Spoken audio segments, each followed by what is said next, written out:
government, you stand as an arm of the state. These duties are uniform all over the world. But purely, personally, the following will be the principles which will guide me in the execution of my duty and functions as a member of the parliament. These are the principles which will... Principle number 3, business. Briefly on principle number 1, on the national interest. The national interest is a dynamic term. It depends on the circumstance. At one time, it could be a surge of refugees, it could be terrorism or anything. But once the event is defined as the national interest, then my duty starts there. What will be that duty? That duty will be with the spirit of the nation, with the patriotism, to make sure that... I think if I heard her correctly, she's asking about your weakness. Witness. So, yeah, that's it. Well, okay, you turn this side. She's asking if you have any weakness. That's her question. So you can tell the House if you have any weakness. Enough. I don't have any weakness. Okay, members, that was the only question that a member had risen up to ask. Okay, so you're given 30 seconds to wind up and then you can leave. Naomba kura zenu za ndio. Asante sana. You can repeat the same thing in English.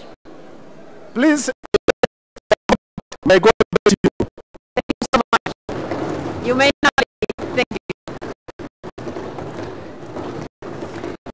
Thank you so much. And katibu anayefuata.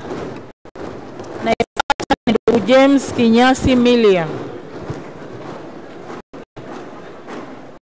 Ndugu James Kinyasi Milia.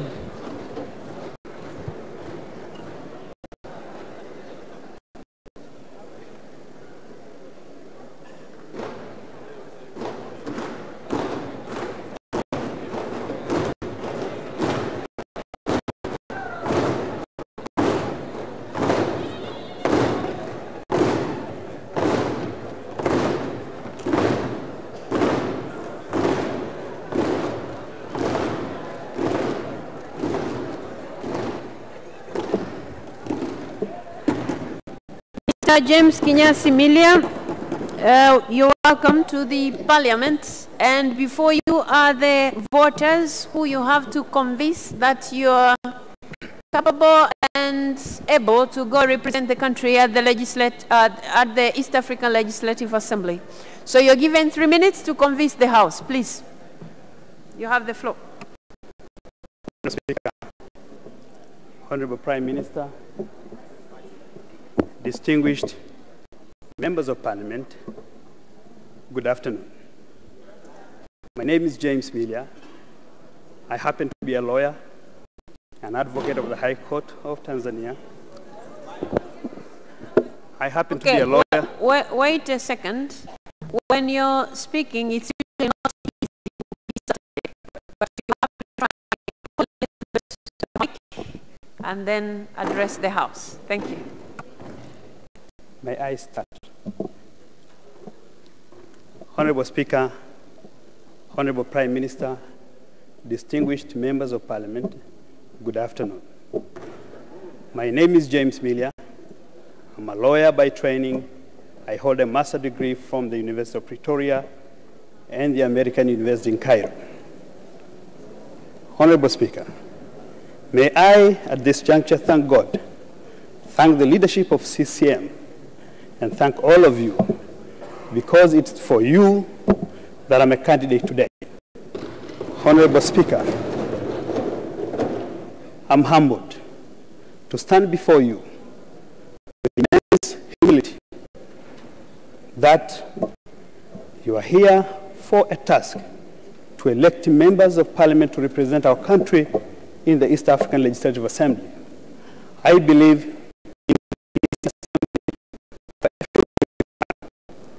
it creates diversity, and diversity to me is strength and not a weakness. 2, it strengthens ties of brotherhood among and between member states. But 3, it is legislative and oversight mandate. It does create an opportunity in the framework for economic and policy framework which Tanzania will benefit. Honorable Speaker, I'm privy of the role of a member of parliament within the East African community, and I want to assure Tanzanians that all legislations passed in the EAC parliament will and should reflect the interests of Tanzania all the time. Honorable Speaker,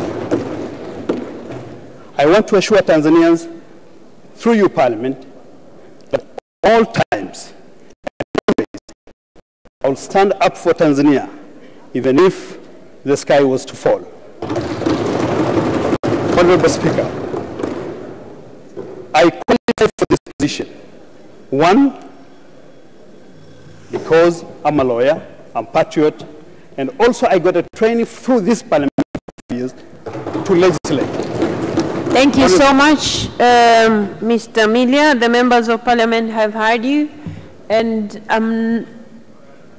okay, there is one member of parliament who has reason to ask you a question. Honorable Judith Kapinga.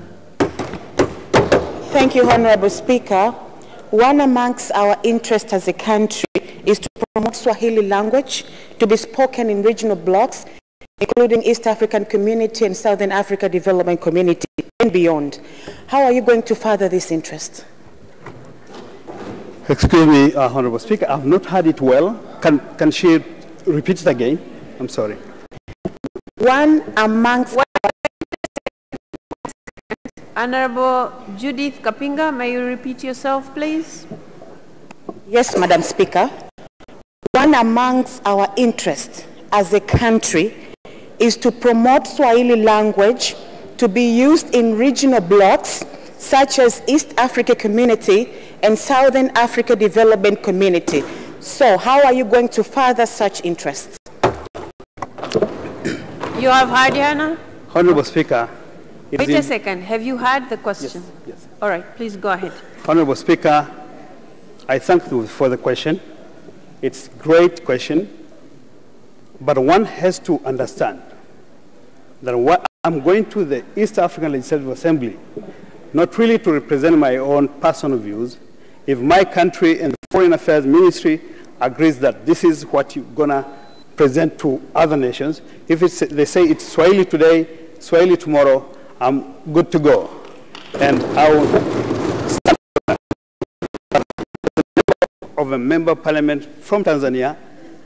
I will not take my own personal views, but views of my country. That's my question, if I understood her question well. Thank you so much. There is no other person standing to ask you questions, so I give you 30 seconds to wind up, then you may leave. Thank you. Honorable Speaker, distinguished members of parliament, I'm before you. Please, I was among and in this floor, please give me the chance to serve this nation as an AC member of parliament. Please vote for me. Thank you so much. You may now take your leave. Thank you.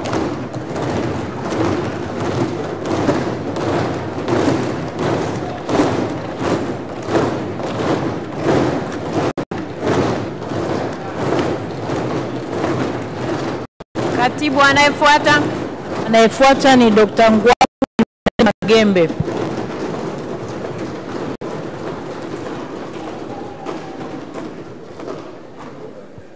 Dr. Ngwaru Jumanne Magembe.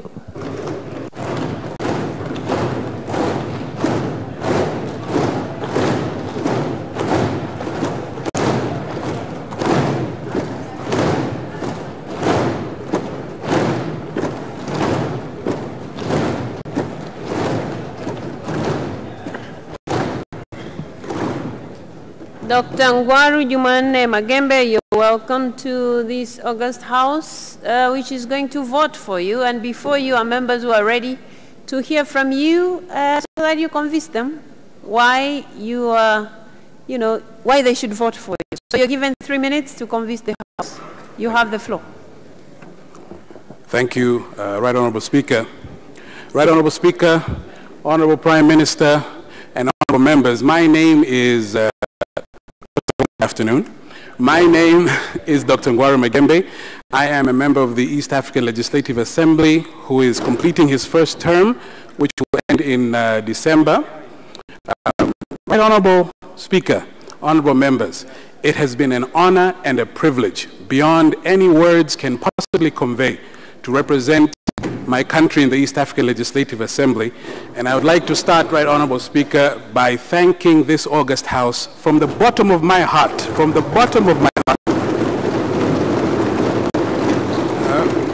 the 5 years that they gave me trust to serve in the East African Legislative Assembly. I have been working tirelessly to repay the trust. I have been the most vocal member who defends our country, who promotes our country, who is tough on oversight to make sure that the taxpayers' money of the United Republic of Tanzania do not go to waste or are used negligently. Therefore, stand before you, Right Honorable Speaker and honorable members, to ask for another 5-year term. If I am given another 5-year term, Right Honorable Speaker, I have a few priorities. The first priority will be to ensure that the private sector of Tanzania benefits from the common market. As you know, Right Honorable Speaker, since 2016, our country has been recording a trade balance surplus, meaning that we are exporting into the region more than we are importing. It will be my duty to make sure that the countries that we are exporting to, I will advocate that we will remove all of the non-tariff barriers, the NTBs, things like unnecessary tax measures, unnecessary product health standards, and so forth. Secondly, I will continue to be tough on the issue of execution of the budget to ensure that the contributions from my country and the other 7 countries to the EAC budget are used judiciously. Right Honorable Speaker, I would like to promise the honorable members that I will continue to give them feedback, continue to be close to them, because, honorable members, without you, there can be no me. Bila nyinyi. Thank you so much. Hamna mimi. Thank you so much. There is only one member standing to ask you. Oh, there are 2. So we have Honorable Jerry Slaa, followed by Honorable Kigwangala. Thank you, Honorable Speaker, or rather Right Honorable Speaker, for giving me this opportunity to ask one question to Honorable Dr. Ngwaru Jumanne Magembe. I'm quite impressed not only for your strong and credible presentation you just presented to us, but also for your pronounced academic qualification to a young age. And I'd like to ask you one question. When you are elected to represent us on 2017, East African Community had 5 member states by then. Currently, we are aware that South Sudan and Congo have joined the East African Community. And with the current government investment in infrastructure, be it the standard gauge and the port project, which will increase the haulage of goods in this country, how are you going to cement our footprint as the member of the East African Community on the biggest market of trade in the Congo as the new member of the East African Community? Thank you. Dr. Ngwaru, please, you have 1 minute to respond. Thank you, Right Honorable Speaker. That's a very good question. In truth, we are competing with the Northern Corridor from Mombasa through Nairobi, Kampala, and then down towards the Congo. But I would like to tell you, Honorable Jerry Slaa, that our Central Corridor has been constructed cheaper. Our SGR railway is cheaper, and we will be very competitive once it's operational. And I don't see how, there is no way that the Congolese business people, who we are, of course, wooing to use our Central Corridor is cheaper, it's shorter, we will be very competitive, Honorable Jerry Sla. I don't want to say too much more in case I step on the toes of the executive, Honorable Prime Minister and the Minister of Foreign Affairs. But that's a very good question. Thank you so much.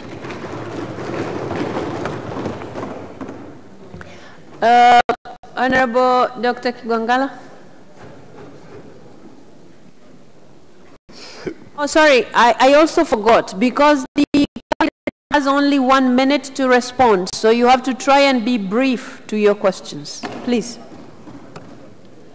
Thank you, Right Honorable Speaker.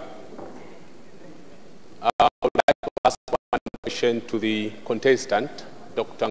Magembe, and that is, Honorable Ngwaru Magembe, the world today is faced up with three most important challenges, which are environmental degradation, the threat to food security that is posed by environmental degradation, and the third one is the high rate of unemployment among youth. I would like to ask you, if you are re-elected as a member of IALA, how are you going to foster the IALA as a constituent body of the East African community finding solutions of these three most important challenges? And what is your take? Well, only one, please. Only one. He has only 1 minute to respond. Unemployment. So I don't know which one of the two should he address, because he has only 1 minute. Only one issue. What is so which one between the two? Environmental degradation or unemployment? No, that's just a background, but the question is, what you have already asked him. Come on, you have already asked him. Okay. Because you have asked him how he's going to, so when you began with how, that's the question. Okay. So I'm sure he has gotten it. I will rephrase it. What's your take towards fostering the solutions as an IALA towards solving the challenge of environmental degradation? All right. So, Dr. Ngwaru, you address environmental degradation, and you don't look at him because people don't hear you properly. Just look at the at your mic. Thank you. Thank you, Right Honourable Speaker. That is another very good question. I believe one could write a doctoral thesis just to answer that question. But in short, environmental degradation is a real issue. And if re-elected, this is an area which I'm sure that I could form a bill that would help. Thank you. I could form a bill, and the bill would help to decrease environmental degradation within the 7 partner states. Thank you so much. Those were the 2 members of parliament who had wanted to ask you questions, and you have already responded to them. So I'm giving you 30 seconds to wind up, then you can leave. Thank you. Right Honourable Speaker, I would first like to start by asking you for your vote, and I'd like to ask for a vote of all of the members of parliament here. There are votes for yes, yes, yes. Let's send Dr. Ngwaru Magembe back to the East African Legislative Assembly. And I love you all, and God bless you. Thank you so much. Thank you so much. Thank you.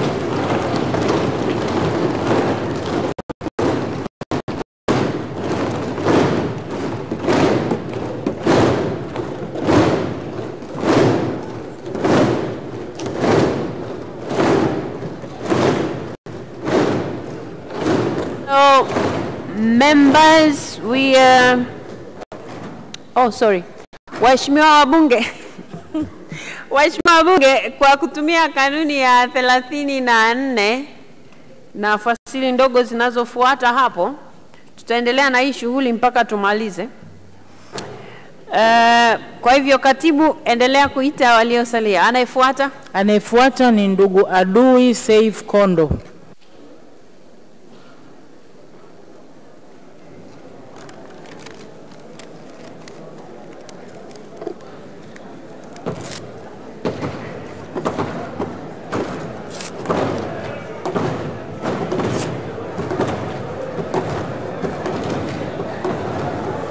Mbona anacheka?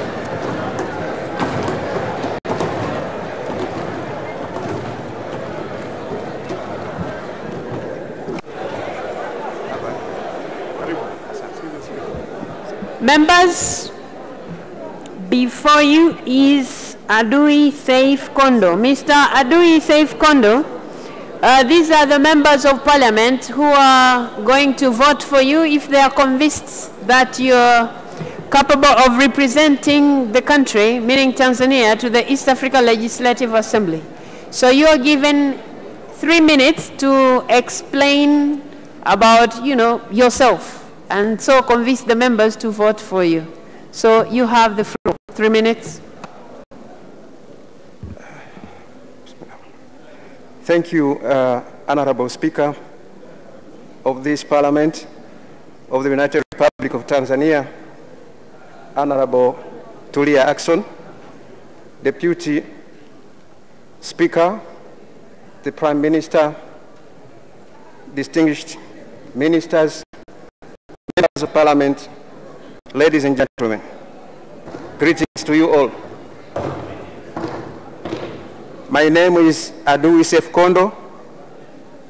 I was born 60 years ago, and I'm here asking for your votes to enable me become a member of Parliament in the East African Legislative Assembly. Educationally, I have a master's degree in sociology. It was found in the University of Dar es Salaam. I have also the first degree in the same discipline, same university. Regarding my work experience, I'm an advocacy officer by nature, because I've been working for the marginalized groups right from the moment when I finished my schooling. I started working with the Dogodogo Center Street Children Trust, and then ended by working under the same sun. As you are all aware, that from the beginning, from between of the 2000 decade in Tanzania, there happened some bad things to people with albinism in Tanzania. This was way back 2007, when we heard for the first time in Tanzania a person with albinism has been killed in Sengerema. Thereafter, murder and bad activities towards people with albinism was so common. So Under the Same Sun was formed in 2008, and it was formally launched here to do what we call public education on albinism. I was the teacher who went through this country educating the public on albinism. And as you can see, albinism. So my intention, if you allow me to go to the EALL, I want to do the same at the capacity of East Africa, because such practices against persons with albinism and people with disability in general are happening almost in every corner of the continent of Africa. Thank you so much. And there is no member of parliament rising up to ask you a question, so I'll give you 30 seconds to wind up, then you can take your leave. Please. I beg your pardon, I didn't hear. I'm saying the members of parliament have understood you and they have no questions. So I am giving you 30 seconds to wind up, then you can go. Thank you. Thank you, Your Excellency Speaker, the High Table, members of Parliament, ladies and gentlemen. Please vote for me to become a member. And thank you very much. Thank you so much. You may now take your leave. Thank you. Thank you so much. Okay. You can go now. Thank you. Wait a second. Somebody is coming to show you the way out. Okay. Katibu anayefuata. Anayefuata ni ndugu Mohamed Msham Gulangwa.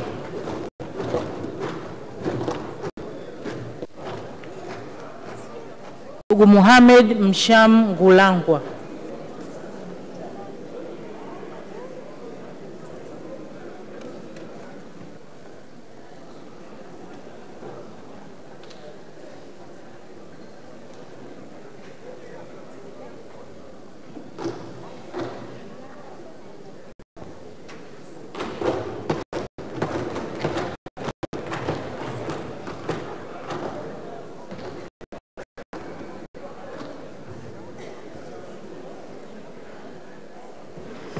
Mr. Mohamed Msham Gulangwa, you're welcome to the House. Before you are the members of Parliament who are likely to vote for you when they are convinced about your capabilities of representing the country at the East Africa Legislative Assembly. So you're given 3 minutes to express yourself. Please, you have the floor. Thank you, the Honorable Speaker, the Honorable members of the Parliament. Before you is Engineer Mohamed Msham Gulangwa, possessing a master's degree in engineering management from the University of Dar es Salaam, also holding an MBA degree from the Open University of Tanzania, holding a bachelor's degree in civil engineering from the University of Dar es Salaam, and also registered as a professional engineer with the Engineers Registration Board of Tanzania with the registration number PE 3166. Standing before you, I request for your votes to represent the nation in the East African Legislative Assembly. The Honorable Speaker and the members of Parliament, I humbly request for your votes. Okay. There is one member of Parliament who has just risen up to ask you one question. Honorable Manaisha Ulenge.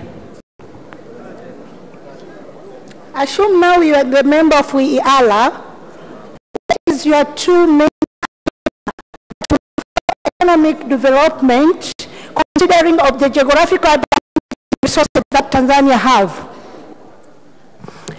Okay, yes, Mr. Mohamed Msham Gulangwa, you have 1 minute to respond.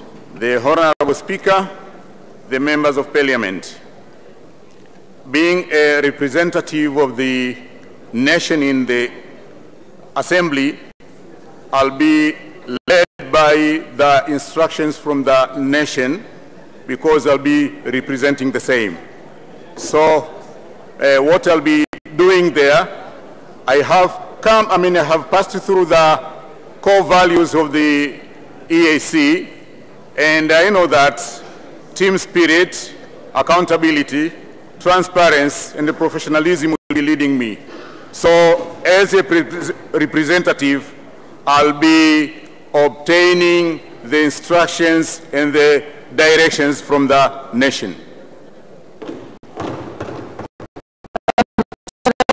Member who was interested in asking a question, so I'm giving you, there is somebody else? Honorable Condestas Charo. Thank you, Madam Speaker, for the chance. I just want to ask one question to Mr. Candidate.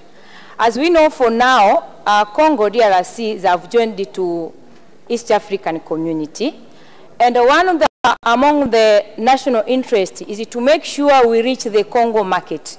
So, Mr. Candidate, when we give you the chance, what are you going to make sure that our country will reach Congo market compared to another East African countries?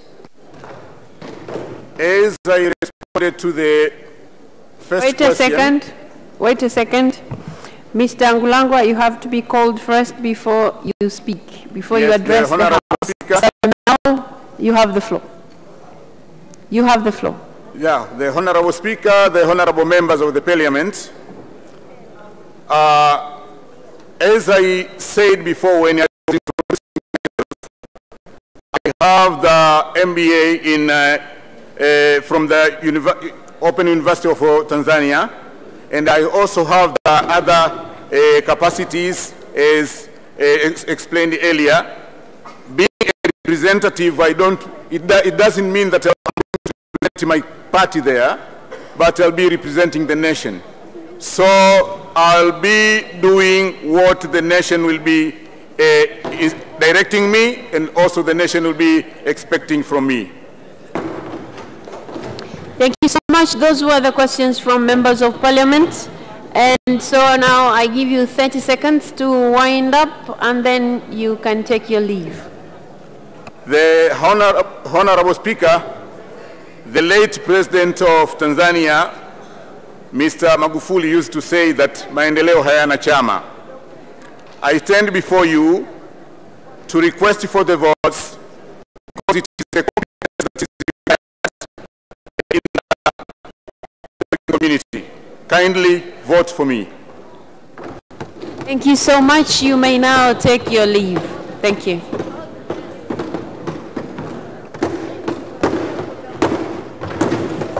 Katibu anayefuata. Anayefuata ni ndugu Thomas Malima.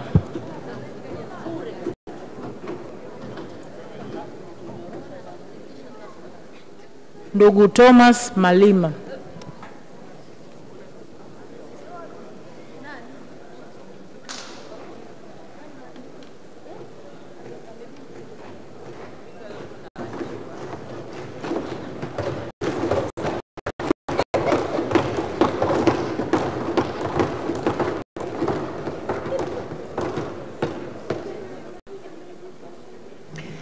Mr. Thomas Malima, before you are the members of Parliament of Tanzania, and they would like to hear from you why they should elect you to be representative to the East Africa Legislative Assembly. So you have 3 minutes to express yourself and convince the House. Please, you have the floor. Thank you, Honorable Speaker. Thank you, Prime Minister, and the other honorable members of this honorable Parliament of Tanzania. Honorable Speaker, first of all, I have to introduce to you, my name is Thomas D.C. Malima.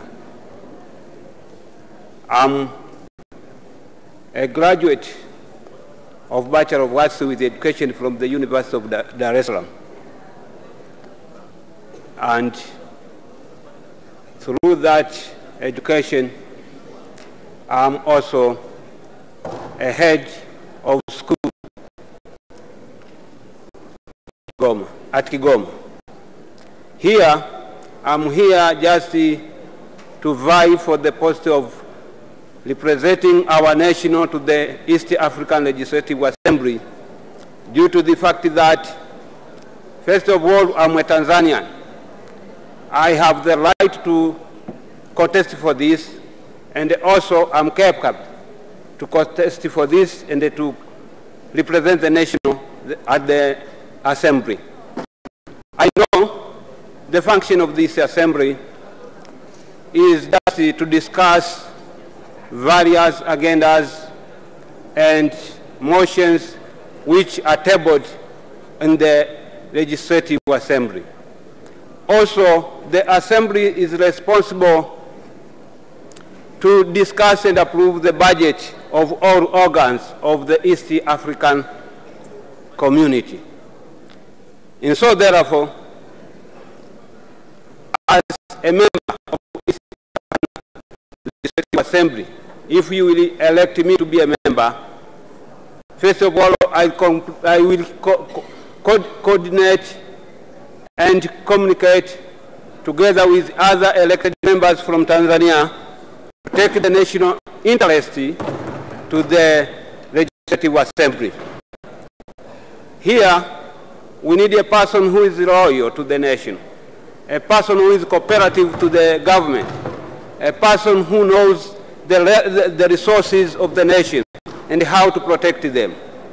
I'm the one who I'm able to cooperate with other members who will be elected and to be a member of this legislative assembly for the interest of the nation, so that to make the nation of our nation to grow longer.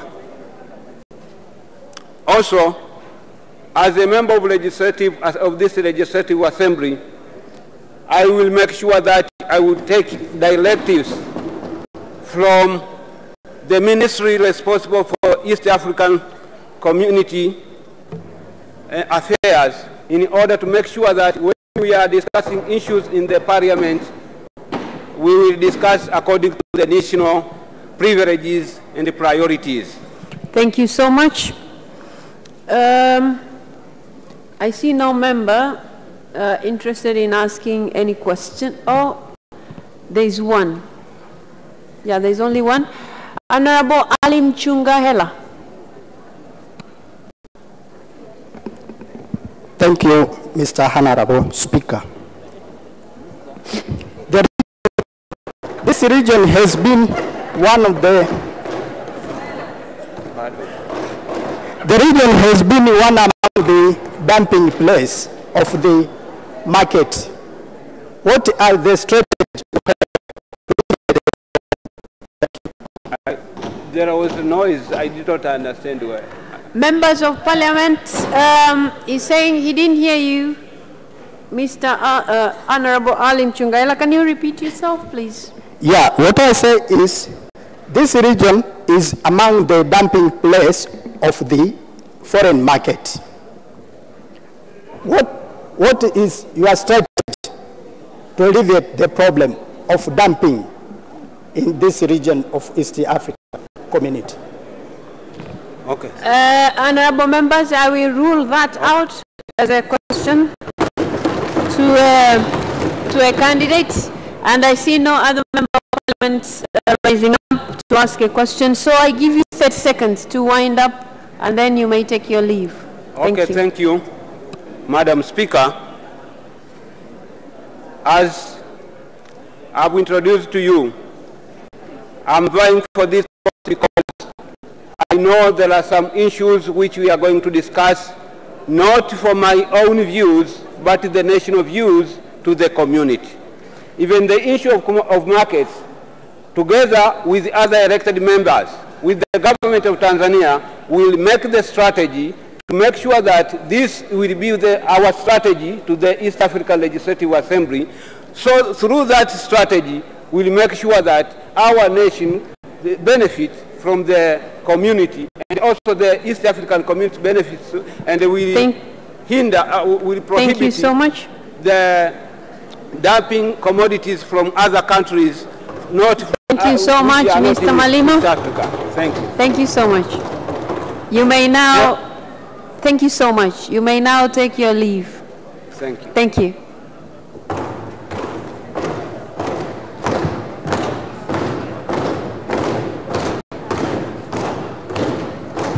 Waheshimiwa Bunge, huyu ndio alikuwa mgombea mbele yetu. Sasa tunaelekea kwenye zoezi la kupiga kura. Na kwa hivyo ni waombe wabunge wote walioko nje waingie ndani ili tuhesabiane. Na tukishamaliza hesabu, mbunge aliyeko nje, kwa sababu tunataka kutenda haki, hataruhusiwa kuingia tukishamaliza hesabu, ili tusisumbuke kwenye kuhesabu kura. Wabunge wote walioko nje waingie ndani, zoezi la kuwahesabu linaanza mara moja.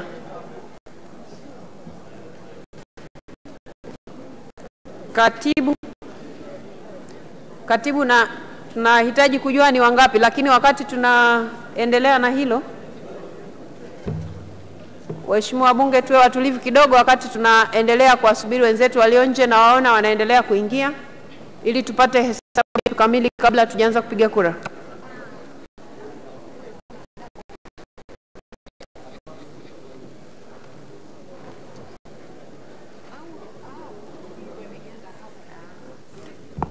Haya, wakati hesabu inaendelea kupigwa hapa,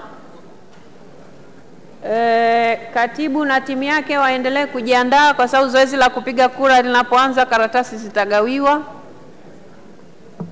Kwa hiyo maandalizi yaendelee wakati nasubiri hesabu hapa mbele.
Wa bunge sasa milango hiyo haitafunguliwa. Nimeshaletewa orodha hapa, sio orodha, nimeletewa idadi ya wabunge waliopo.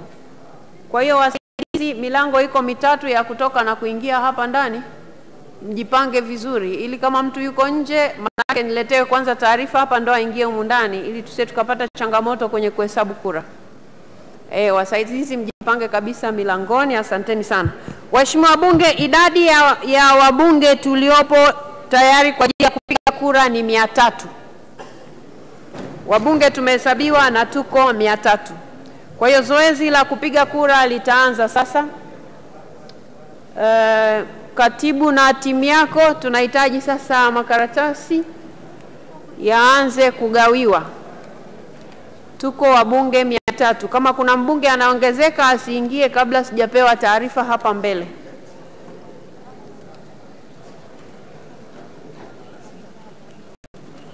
Waheshimiwa wabunge, wakati wanawaletea hizo karatasi, mtapewa karatasi za kupigia kura 4 kulingana na makundi yale 4. Na kila karatasi imeandikwa upige kura ngapi.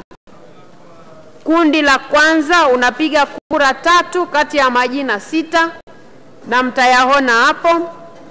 Kundi la pili mnapiga kura 2 kati ya hawa 5 walioko kwenye hiyo karatasi ya kura. Lakini kundi la 3 mtaona majina yako 3, mnatakiwa kupiga kura 1 na kwenye karatasi pia imeandikwa.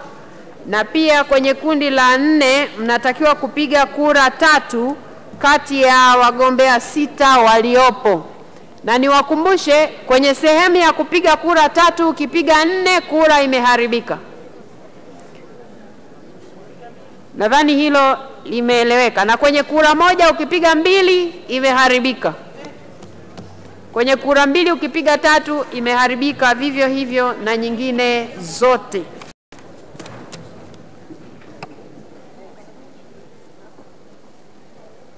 Wasaidizi sasa mtawanyike tayari kwa kugawa kura.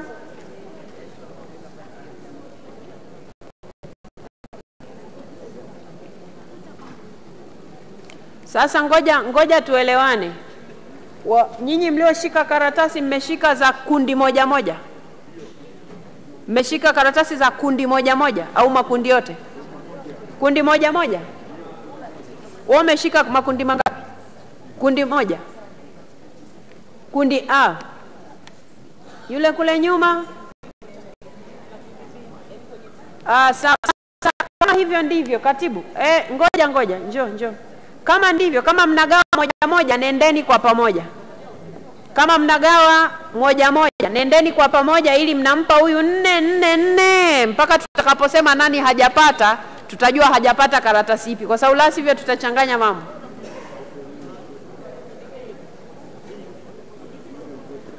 Hebu njoo, usichukue hiyo karatasi yache tu, haina neno. Njoo huku mbele. Wale walioshika kundi A ni wepi? Walioshika kundi A? Haya, kundi la kwanza. Wewe na wewe umeshika ya kwanza? Huyu wewe? Sogea nyuma kidogo, si wewe? Sogea wewe, Mpanda. Sasa mfuatane kwa mtindo huo. Ngoja anzieni hapa kwa Mheshimiwa Sanga. Mpeni, hakikisheni anapata karatasi 4 za makundi yote, mnaenda namna hiyo. Kwa sababu mkitawanyika hatutajua mnaenda kugawa kura namna gani. Sijui nimeeleweka? Yaani anapopita A, anapita na B, anapita na mwingine. Kwa hiyo mwingine anzie pale kwa waziri mkuu. Kwa waziri mkuu A, B, C, D pale. Kwa hiyo mnaenda kwa makundi namna hiyo.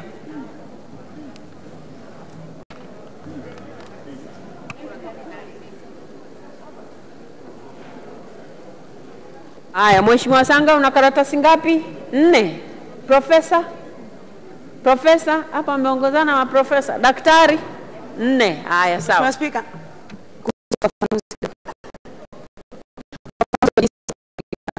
Ufafanuzi, karibu.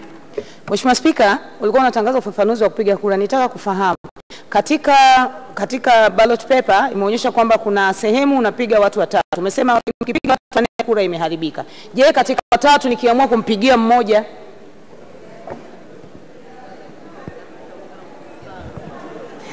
Sawa, sasa masharti tulioweka kwenye hizi karatasi za kura na masharti aliyokuwa ameyasoma katibu mapema. Karatasi inaelekeza hivi, kwa mfano kundi A inasema piga kura 3 tu kwa kundi hili. Weka alama ya vema. Sasa kwa sababu imesema piga kura 3, haijasema piga angalau. Piga kura 3. Usianze hapa na mtaka mmoja tu. Kwa sababu zinatakiwa 3, ndio hesabu zetu. Simesikia wagombea hapa jamani. Yaani wewe ukose 3 kati ya hawa kweli, haiwezekani.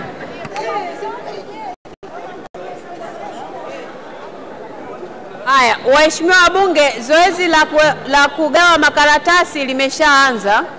Na sasa naambiwa wako wabunge nje wanasubiri kuingia. Sasa kama nilivyosema, zoezi letu ni la wazi. Nataka kujua wako wangapi. Upande huu wako wangapi?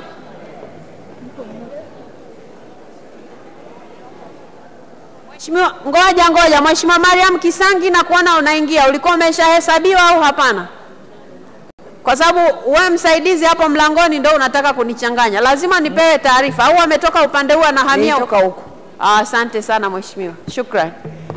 Haya, huku Mheshimiwa Mwakagenda anaingia na anatakiwa nipate taarifa kama alishahesabiwa au hapana.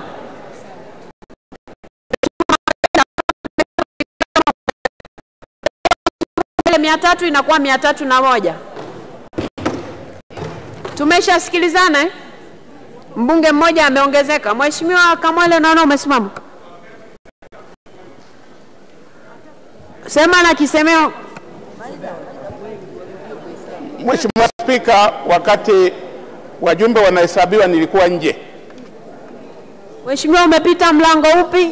Maana isije kuwa walikuhesabu alafu hapa nikaongeza idadi, isije ikaleta changamoto. Umepita upande upi? Upande huu. Upande huu? Ndio. Haya, kwa hiyo 302.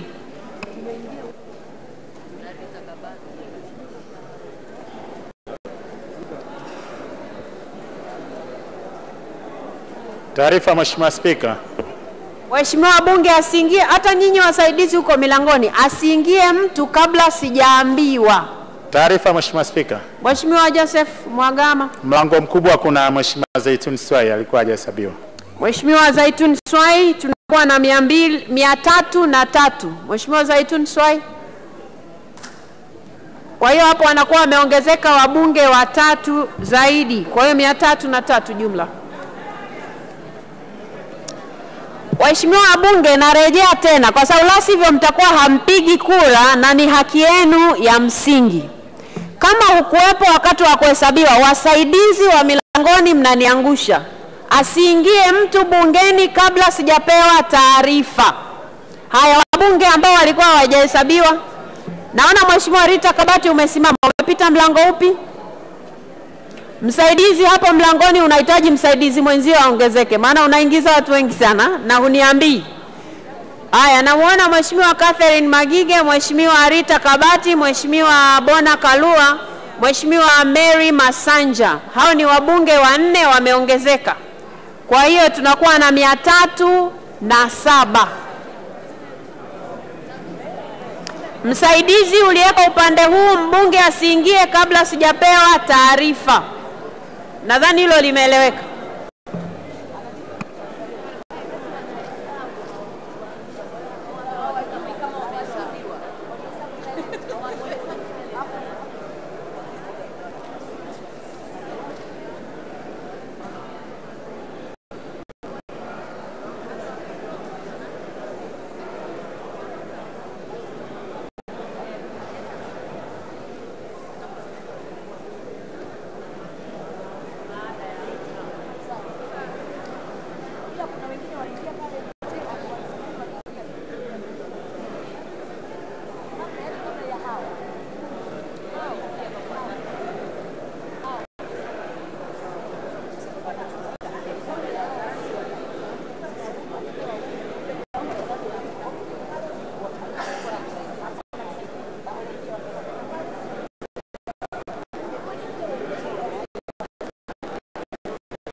Ngoja sindo hapa. Singoja kwanza.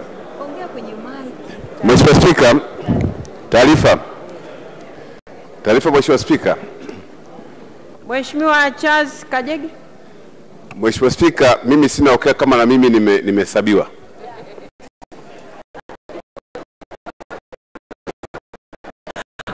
Waheshimiwa wabunge.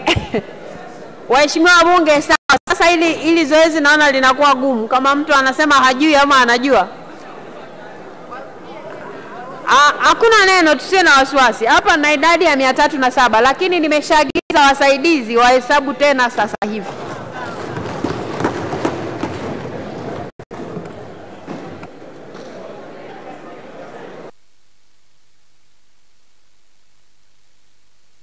Wa Bunge TV, hayo ndio yanaendelea ndani ya ukumbi wa Bunge. Na kupiga kura hakujatangazwa bado. Naona kuna watu mmeanza kuweka tiki huko.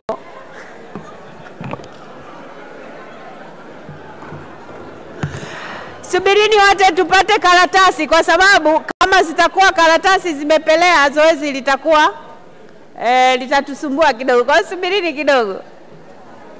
Subirini kidogo.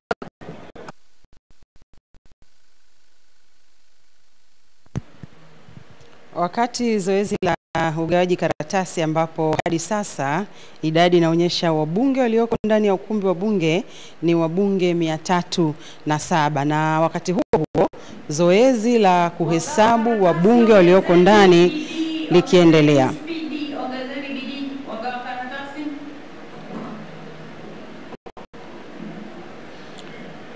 Tungali karibu mmoja zote hazipo hapa. Mheshimiwa Getere, manake umeingia baadaye. Jirani yako mbona anazo? Hapana, ni hizo tumepewa 2 tu mheshimiwa. Hakuna karatasi nyingine ya 3. Umepewa ngapi? 2 tu. Na wasi wameshaondoka, wameenda upande wa pili. Haya, ngoja nisaidie. Mheshimiwa Getere, nisomee za kwako ni kundi gani na kundi gani? Kundi B na kundi A. Bado C na D. Jamani, makaratasi C na D hajafika. Mheshimiwa Spika, hata huko bado. Mheshimiwa Spika, hata huko bado. 2 au 3? Hata huko bado tumepata 2 tu.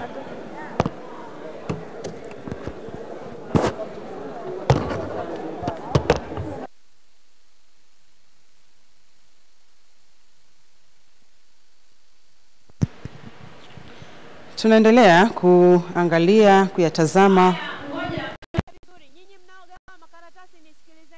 Mtu ambaye ana kundi che na de, hebu anyoshe mkono. Che na de. Che, sio wabunge wanaogawa karatasi. Che na de, nani wanazo? Wewe mwenye che hapo katikati, wewe unaongea na Mheshimiwa Neema Mgaya, una kundi gani? Njoo umalizie kwanza. Mwenye de, mwenye kundi de. Nyinyi wasaidizi wa katibu, mwenye kundi de, mmoja arejee huku. Malizeni kwanza upande huu. Maliza. Rudi hapa. Rudi hapa. Anzia hapa. Haya, kule nyuma nani